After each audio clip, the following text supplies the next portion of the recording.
Namaste, Jai Bharat. I don't think that Pakistan has any room, any space for asking for a table talk.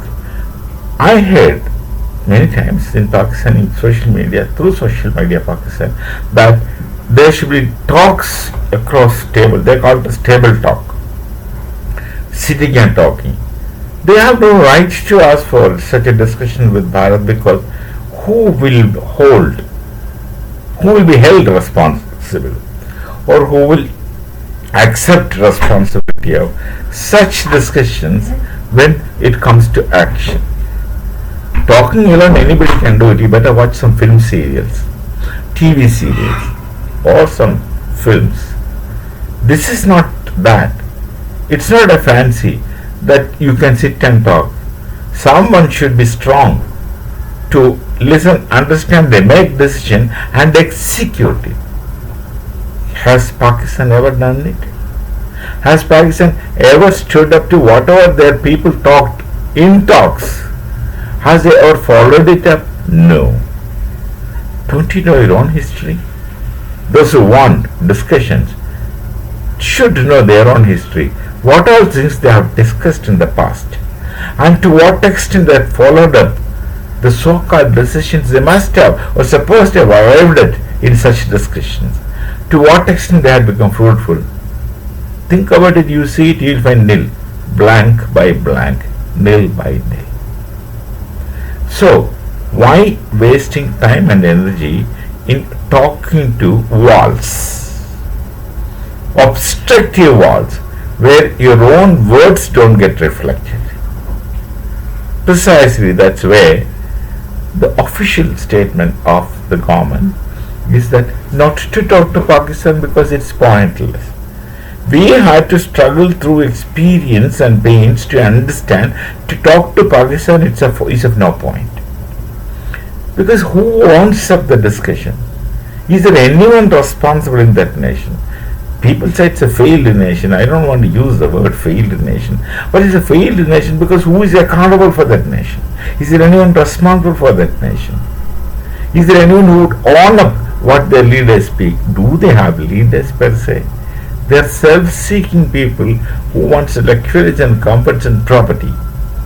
Not anyone who stands for the nation. I don't know if at all they have anyone who stood for the nation, including Muhammad Ali Jinnah, who never stood for Pakistan until otherwise pressurized, coerced by the other All India Muslim League, what's it? AUML, All India AIUML, yes, that Muslim League and their foreign committee, and there are such people who coerced and pressurized him to make the Lahore Declaration, actually inadvertently and very reluctantly. Jinnah goes only by the afternoon to make this declaration.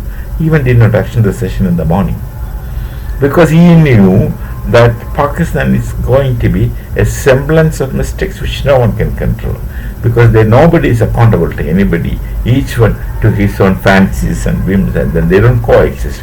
Once a person, once a society which whose postulate is difference and disagreement, they cannot coexist. Pakistan has evolved into a so-called geopolitical entity through disagreement and differences, and how can they exist through a principle of coexistence? If they can coexist, such leaders would have coexisted.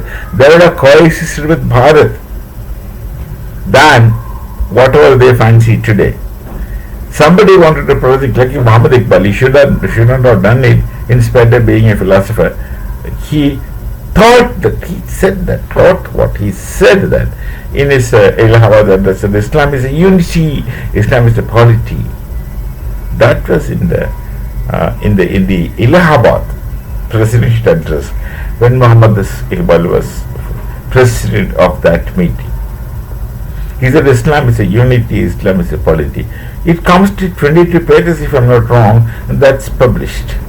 His presidential address is published, in which he philosophically philosophizes Islam and says it's a unity, it's a polity, and where he's gone completely wrong. Islam had never been a unity, to say. People must have made it an instrument of existence. And Pakistan, as uses today, it is an ATM bank. It's an ATM getting benefits, not simply cash, all kinds of benefits. So why, what ground those journalists in Pakistan and those so-called talkers in Pakistan, I can't call them as thinkers, I don't know, who were just desperately asking Bharat to sit and talk. What talks? With whom? Who would own up what they themselves say? Nobody will own up. They speak, they have good time, and they just go off. There's no point in talking to people. Those are not integrated. Those are not coexisting. Those who can own up what they say, and those who are almost in anarchy. Of course, they have anarchy. Who rules Pakistan? How?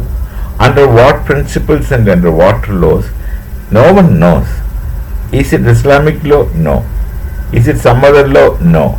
Is it military law? No. It's whims and fancies of somebody who happens to be in power, who wants to get into power, and who wants to get into power not for the good of the society, not for the good of the nation, for the good of himself. Such people, how can you even talk to them? And normally people say the people are alright, the people are not alright. The Pakistani people are fundamentally wrong because they have been initiated right in childhood of hatred to Bharat and Hindu. What do they teach their children? Right from day one, hate Hindus, hate Bharat. You ask a common child in Pakistan, go and ask him, what would you want? What will you do if you have authority and power? He will say, I'll go to Bharat and destroy them. This is what they teach the children. How can you have any fruitfully positive existence, togetherness? You will want to destroy others and you will start destroying yourselves. This is the pity. Irredeemable. It will take at least 2-3 generations for them to get redeemed. Because poisoning has happened right in the childhood. And the society is controlled by whom no one knows. It could be controlled by the army, it could be controlled by the Maulavis, it could be controlled by the terrorists who are a recent phenomenon, and it could possibly be also controlled by a democratically elected government, and what other people are controlling them, I do not know. They do not know, perhaps no one knows. Each aspect of society is a distinct unit not cooperating with others. How can you expect them to live together? If you let the villages free, if they let the villages off, they will live comfortably, I'm sure. They would first of all should stop this madrasa kind of things. Take the example of Tajikistan. They have no problem because they don't have any madrasas in their nation. Many such people have no problem. The Arabs have no problem. They don't teach their students to hate others.